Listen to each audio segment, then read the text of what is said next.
Setting up for oblique curl 2, we want an imprinted spine with our tailbone on the floor. Inhale to lift one leg, exhale to lift the other. Place the hands behind the head as we prepare for our curls. So inhale T-zone, and then exhale curl up and turn the shoulder towards the opposite hip. Inhale return, and then exhale curl up, rotating the shoulder towards the opposite hip. Inhale return. So as we're performing this movement, we're moving with the breath. We want to keep an imprinted spine. We want to keep the tailbone on the floor with our T-zone tight.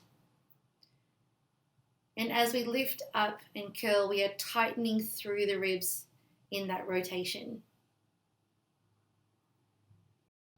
What we don't want to see is a pulling of the neck towards the opposite hip. So our arms are trying to yank us towards that side.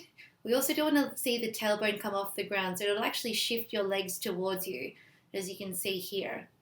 What we want is that imprinted spine, so tailbone stays on the floor. We are keeping our T-zone engaged, and as we curl up, we're just rotating the shoulder towards the opposite hip rather than pulling ourselves towards the hips.